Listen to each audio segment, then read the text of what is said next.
buenos días. Jesús hizo muchos milagros. El apóstol Juan, al escribir el Evangelio según San Juan, seleccionó solo 7 de estos milagros y los llamó señales, con el propósito expreso plasmado en Juan 20:31, que dice: pero estas se han escrito para que creáis que Jesús es el Cristo, el Hijo de Dios, y para que creyendo tengáis vida en su nombre.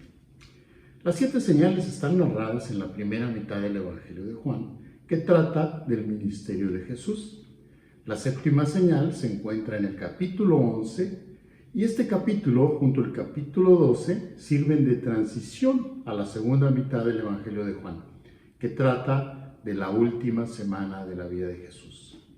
Entonces, la primera mitad del Evangelio de Juan trata del ministerio de Jesús y la segunda mitad de la última semana de Jesús. Hoy vamos a hablar de la séptima señal de Jesús, la resurrección de Lázaro de entre los muertos. Esta señal, en el capítulo 11 de Juan, nos enseña que Jesús es el Hijo de Dios que gobierna sobre la muerte y da vida a los muertos espiritualmente. Vamos a revisar esta séptima señal poniendo especial atención en la perspectiva de cada uno de los participantes. ¿Quiénes son los participantes en este relato? Las hermanas de Lázaro, Marta y María, la multitud o la gente, los líderes religiosos en todos los milagros de Jesús siempre están, Lázaro mismo y desde luego Jesús, que es quien realiza esta señal. Primero, vamos a ver la señal desde la perspectiva de las hermanas de Lázaro, Marta y María. Marta, María y Lázaro vivían en Betania, que era un pueblo a menos de 3 kilómetros de Jerusalén. Jesús amaba a esta familia y a menudo se quedaba con ellos cuando asistía a las fiestas anuales de Jerusalén. Un día, Lázaro enfermó gravemente mientras Jesús estaba en otra ciudad. El versículo 3 nos dice lo que hicieron las hermanas de Lázaro. Dice así: enviaron pues las hermanas para decir a Jesús: Señor, he aquí, el que amas está enfermo. Juan señaló en el versículo 5 lo siguiente: y amaba Jesús a María y a su hermana y a Lázaro. Así que Jesús amaba profundamente a los 3 hermanos. Cuando Jesús escuchó que Lázaro estaba enfermo, esperaríamos que debido a su amor por ellos, inmediatamente dejara todo y se dirigiera directamente a Betania. Pero Jesús no hizo eso. Veamos la respuesta de Jesús. En el versículo 4 dice: oyéndolo Jesús dijo: esta enfermedad no es para muerte, sino para la gloria de Dios, para que el Hijo de Dios sea glorificado por ella. La enfermedad de Lázaro sí lo llevó a la muerte, pero Jesús sabía que Lázaro iba a morir y que él lo resucitaría. Además, les dice claramente por qué había de pasar eso. Dice: la gloria de Dios, para que el Hijo de Dios sea glorificado por ella. Así que en lugar de apresurarse a regresar a Betania, en el versículo 6 nos dice que cuando oyó pues que estaba enfermo, se quedó 2 días más en el lugar donde estaba. Y hasta ese momento Jesús emprende su regreso a Betania. Dice en el versículo 7, luego después de esto dijo a los discípulos: vamos a Judea otra vez. En el versículo 17 Juan nos dice: vino pues Jesús y halló que hacía ya 4 días que Lázaro estaba en el sepulcro. ¿Por qué mencionó Juan que Lázaro había estado en la tumba durante 4 días? En aquellos días, una persona era enterrada normalmente el día de su muerte. Por tanto, Lázaro había estado muerto durante 4 días ya. En el comentario de André Kostenberg y John Baker, que se llama Exegetical Commentary on the New Testament, dice lo siguiente: fuentes judías posteriores dan fe de la creencia rabínica de que la muerte era irrevocable 3 días después de que una persona había muerto. Es decir, a los 4 días se declaraba oficialmente muerta a una persona. Así que nadie podía argumentar en este caso que Lázaro no estaba muerto. Cuando Jesús llegó a Betania, Marta salió a recibirlo. María se quedó en casa. Cuando María vio a Jesús, le dijo lo siguiente. Dice así: y María dijo a Jesús: Señor, si hubieses estado aquí, mi hermano no habría muerto. Eso en el versículo 21. Marta regresó a casa y le dijo a María que Jesús quería verla. Curiosamente, cuando María vio a Jesús, le dijo a Jesús lo mismo que Marta le había dicho a Jesús. Dice así: María, cuando llegó a donde estaba Jesús, al verle, se postró a sus pies diciéndole: Señor, si hubieses estado aquí, no habría muerto mi hermano.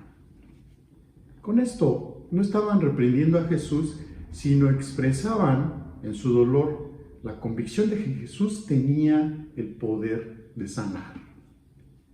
Notemos en el relato que cómo Jesús trató a cada una de ellas en una forma diferente. En el versículo 23 vemos lo que dijo Marta. Dice: Jesús le dijo: tu hermano resucitará. En el versículo 24 vemos la respuesta de Marta. Marta le dijo: yo sé que resucitará en la resurrección en el día postrero. Ella estaba pensando en la resurrección futura. Vemos la respuesta de Jesús en los siguientes 2 versos. Dice así: les dijo Jesús: yo soy la resurrección y la vida. El que cree en mí, aunque esté muerto, vivirá. Y todo aquel que vive y cree en mí, no morirá eternamente. ¿Crees esto? Jesús estaba afirmando que Él era Dios. Y ella así lo entendió. Veamos su respuesta. Le dijo: sí, Señor, yo he creído que tú eres el Cristo, el Hijo de Dios que has venido al mundo. Así que Jesús se mostró como Dios a Marta. Ahora, ¿cómo fue la conversación con María? Cuando María fue a Jesús, Juan escribe en el versículo 33, Jesús entonces, al verla llorando y a los judíos que la acompañaban también llorando, se estremeció en espíritu y se conmovió. María estaba llorando cuando fue a Jesús. Entonces Jesús preguntó dónde habían puesto a Lázaro. Los judíos le mostraron a Jesús la tumba donde yacía Lázaro. Y luego Juan escribe en el versículo 35, Jesús lloró. Jesús en realidad no abrió una conversación amplia con ella, sino que comprendiendo su dolor, lloró con ella. Jesús se mostró como hombre a María. Marta vio la deidad de Jesús y María vio la humanidad de Jesús. Ahora, en segundo lugar, vamos a ver la señal desde la perspectiva de la gente, de la multitud que menciona aquí el pasaje.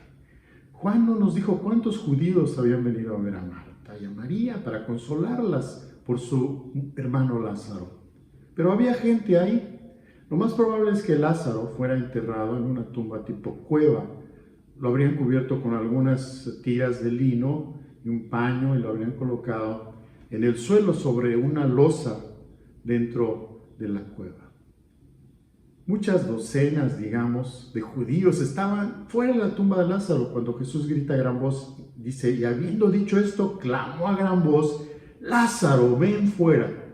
Sorprendentemente, Juan registró en el versículo 44 lo siguiente: el que había muerto salió, atadas las manos y los pies con vendas y el rostro envuelto en un sudario. Jesús les dijo: desatadle y dejadle ir. Jesús había resucitado antes ya a 2 personas muertas. Uno era el hijo de la viuda de Naín, ¿no? Vamos en el capítulo 7 de Lucas, y el otro era la hija de Jairo, en Lucas capítulo 8. En ambos casos, Jesús los resucitó el mismo día que cada uno murió. Pero Lázaro ya llevaba 4 días muerto. Vemos en el versículo 39 que dice: dijo Jesús: quitad la piedra. Marta, la hermana del que había muerto, le dijo, Señor, hiede ya, porque es de 4 días. Sin embargo, después de que Jesús dijo, Lázaro, sal fuera, Lázaro salió de la tumba. Nadie entre toda esa gente, esa multitud, esperaba que esto sucediera. Era algo inesperado. Pero leemos en el versículo 45, dice, entonces muchos de los judíos que habían venido para acompañar a María vieron lo que hizo Jesús y creyeron en él. Una parte de la multitud creyó en Jesús. Y luego en el versículo 46 dice, pero algunos de ellos fueron a los fariseos y les dijeron lo que Jesús había hecho. La otra parte de la multitud no creyó en Jesús y fue a acusarlo. Ahora, en tercer lugar, veamos la señal ahora desde la perspectiva de los líderes religiosos, los fariseos. Los que no creyeron, que mencionamos hace un momento, aún sin querer, dieron testimonio de la señal de Jesús. Les dijeron a los líderes religiosos lo que Jesús había hecho al resucitar a Lázaro entre los muertos. La señal de Jesús de resucitar a Lázaro de entre los muertos hizo que los líderes religiosos se reunieran a tratar de averiguar qué iban a hacer con Jesús. En los versículos 47 y 48 leemos lo siguiente. Entonces los principales sacerdotes y los fariseos reunieron el concilio y dijeron, ¿qué haremos? Porque este hombre hace muchas señales. Si le dejamos así, todos creerán en él. Y vendrán los romanos y destruirán nuestro lugar santo y nuestra nación. Tenían miedo de que los romanos intervinieran y les quitaran la poca autonomía que tenían.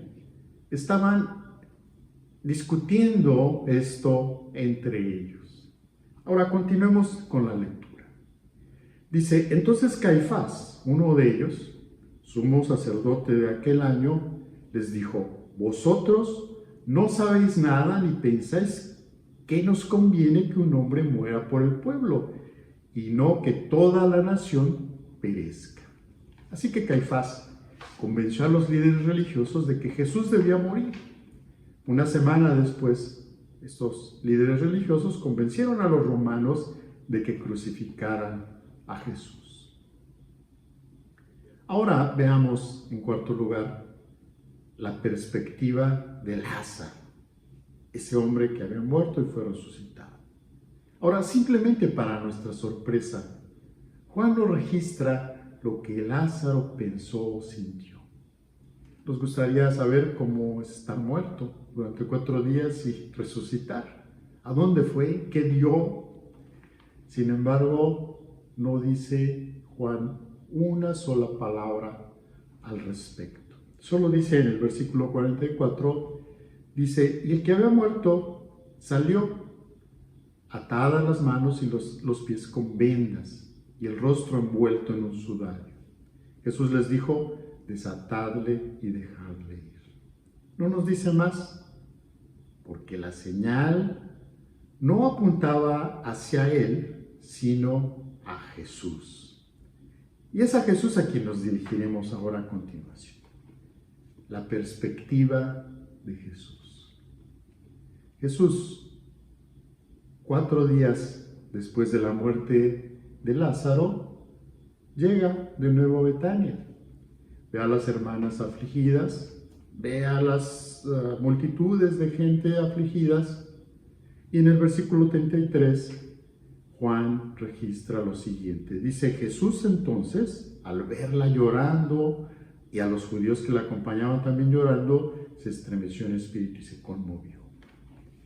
Entonces Jesús preguntó dónde estaba la tumba de Lázaro y se la mostraron. Jesús entonces lloró.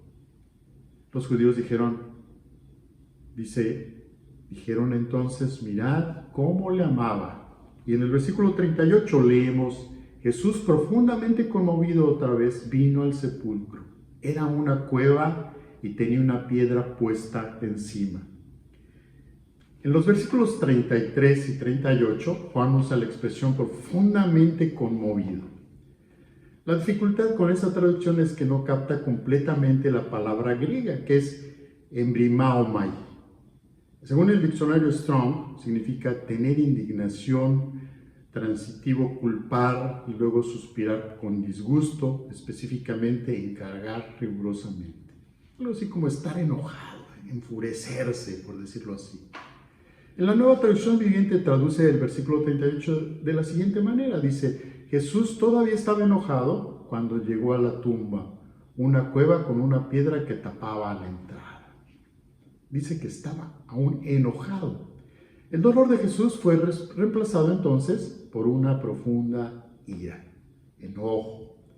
Jesús estaba de pie en presencia de la muerte. La muerte es el gran enemigo. Estaba enojado porque la muerte era el resultado del pecado. Estaba a punto de luchar contra el poderoso enemigo llamado muerte. ¿Quién ganaría esa batalla? Jesús, lleno de ira, grita a gran voz, Lázaro, sal fuera. Y Lázaro salió. El resultado, desde luego, Jesús gana esa lucha. La séptima señal, aquí en Juan 11, nos enseña que Jesús es el Hijo de Dios, que reina sobre la muerte y da vida a los espiritualmente muertos. Jesús pudo obtener la victoria sobre la muerte porque solo días después sería asesinado, puesto en una tumba. Pero 3 días después, el Padre de Jesús lo resucitó. Y debido a la resurrección de Jesús de entre los muertos, tenemos confianza en que Jesús puede dar vida a los que están muertos espiritualmente. ¿Cómo recibes vida espiritual? Dice así, pero estas se han escrito para que creáis que Jesús es el Cristo, el Hijo de Dios, y para que creyendo tengáis vida en su nombre. Hasta ahí la reflexión de hoy. Dios les bendiga, que sigan teniendo un excelente día.